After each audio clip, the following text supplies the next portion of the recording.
If you suffer no pain, you can be killed. You're going to be saving the planet. And if you are not, if that is not, why would you not accept it? That's a really good reason. Okay, what are the reasons that he should not be killed when he doesn't have any I don't care pain? about that. We don't need. There's some really good reasons If you care about that, then you talk. Otherwise, there's no point discussing. You're just trying to prove him wrong on that one thing. No, please. When the Why Saints talk about would it be wrong or evil to kill this gentleman, God forbid, if he did not suffer any pain?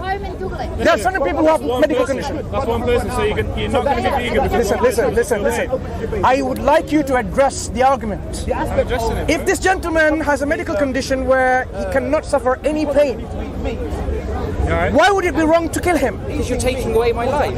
When you take a life of a bacteria away, is that wrong? Is that wrong? You've done really well to put yourself in that corner. Is that wrong? I mean, if you feel like you're bacteria's life. You're pretty much one of the only people on the planet that Look at that, look at that. Bacteria. When your argument crumbles to dust, really, bro. you just do ad hominem. I don't in your mind, but I know in your head it crumbles. In other rational people's mind, it's not. You're the only person I know that arbitrates and compares anyone else's life to bacteria. What's your rational counter argument of you to be killed is wrong, bacteria to be killed is okay? Right. I'm paying. Okay. Sorry. Unnecessary. You're ridiculous. Sorry. You're a pseudo-intellectual that has absolutely no idea what they're talking about. You know, think about yourself. No idea what you're talking about. It's laughable, the things you say. It's so funny, some of the arguments you come out with. You know what? It's embarrassing. You should be embarrassed. Hold on, you should be embarrassed of your logic. You're killing those that don't need to. You're killing the planet as well. You're killing the planet. You're doing that. You're a potential terrorist. Did you know that? You are a potential terrorist. Mate, you are, honestly. He's a potential terrorist. I mean, you can ask. Sorry, It's embarrassing. I'm not interested in potential terrorists. Is that necessary? Do we have to pee? Is that necessary or is it not necessary? This has gone long enough. He means something like that. No, but is it a moral question? If I say it's necessary that you must go to the toilet sometimes. What's your name? Why would you want to make my name? Okay. Mrs. Call her Mrs. I'm Miss Vegan. My friend. Vegan. You know what? Miss Vegan. Call me Miss My Vegan. missus just called me. She goes, you know what? Before you come home, get me some chicken. I was going to hand the phone to you to get out of it. Yeah, you should have. I should have. You're probably talking down in the ground. No, but let's talking to you guys too. Yeah. Think about this. I don't have anything against your 5 categories. I just think it's a different level.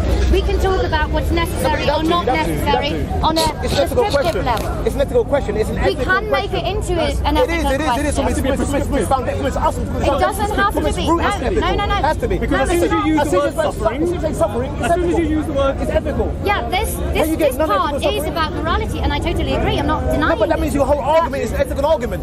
No, your whole it's entire not. argument is an ethical argument. You speak about ethical. How can you have non-ethical suffering? You can't have non-ethical suffering. Yes, the part about suffering that I think we should avoid unnecessary suffering. This is a moral argument. Yes, exactly. but this is nothing to do with the fact that we do not have no, to but your eat premise. animal products No, but hold on. Your right? premise. Your premise is. And this is an empirical No, but your question. premise. It's different. Your Do you see empirical. that? Okay, fine. It's on a descriptive level and not on a normative level. And your 5 categories are on the normative your level. empirical premise is leading to an ethical conclusion. Therefore, your whole argument is an ethical argument.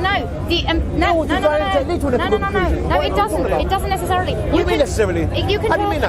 You can talk about what's happening in the real world and what is true or what is not true in the real world without having any ethical or moral consequences from it. Only when you start saying, I think unnecessary suffering, for example, is bad, only then does anything follow from these facts that we observe in reality, right? So only if you agree that unnecessary suffering is bad, does it follow that we shouldn't kill animals if we don't have to eat meat to survive.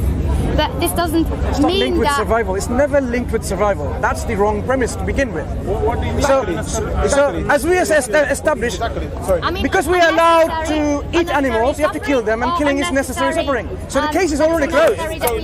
Yeah, killing is unnecessary suffering. You have to eat animals to survive and be healthy, right? It's not about survival. You see the wrong premise again? It's nothing to do with survival.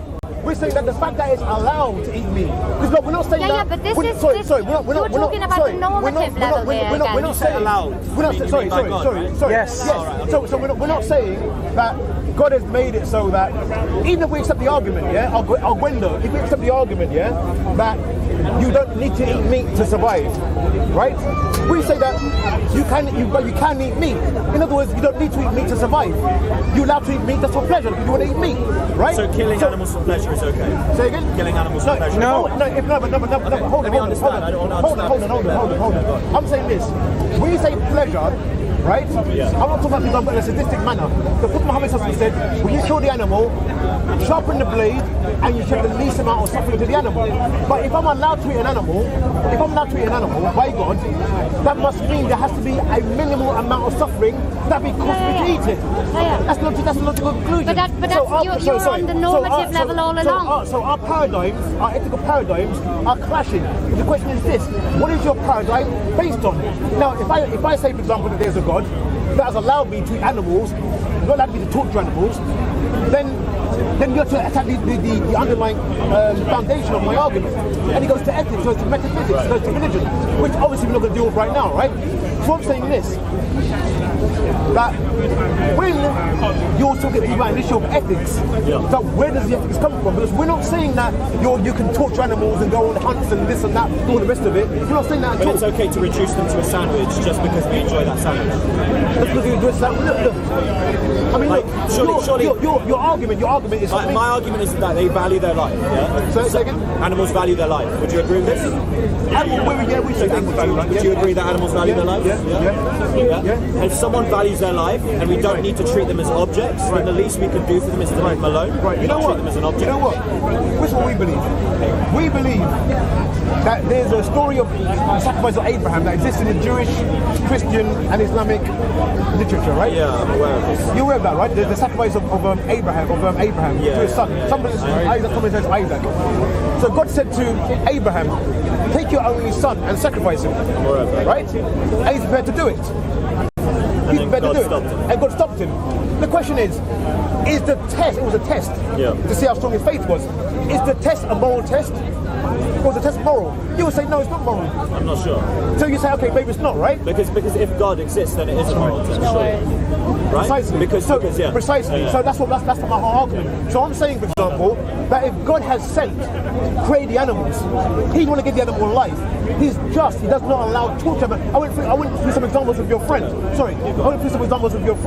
About a woman who tied up a cat, being out to hunt, should go in hellfire. About a prostitute who saw a dog so thirsty, was licking the mud, threw it into a well, give it water, should be in paradise, and so on and so forth. We can bring examples like that, right? So we're not pro suffering of animals. We're not pro torture of animals and fighting animals. Sorry? I never said you were. No, just in case it comes across like that. So what I'm saying is that it's not a bifurcation. It's not a dichotomy with us between necessary suffering and unnecessary suffering. We're saying that if you're allowed to eat an animal, that means there has to be some level of suffering that's allowed then. Literally follows. That's simple as that. The logic is simple. But what about values like mercy and compassion and showing them, giving them the benefit of the doubt to not be an object? No, but the mercy is this, is that we say this. If God has given us the right to eat animals, it's either that he should have or he shouldn't have. If God gave us the right to eat animals, I believe it's wrong or right to do it. Number two, in terms of the merciful aspect of it, the merciful aspect of it is how you kill the animal. And that's it. So if God has given us the right to eat animals, it doesn't mean that we don't make them all extinct. So okay, by your own logic, if something is written, then that means it's good, always. No, if something is from God, by God, sorry. It's good. But also there can be a context. For example now, I'm not saying it's obligatory to eat meat. I didn't say that. Yeah. So it wasn't now, for example, says, I don't like eating meat. Because I buy my own idea, So like during Prophet Muhammad's time, when the Quran came down, it was probably necessary to eat meat back then to be healthy.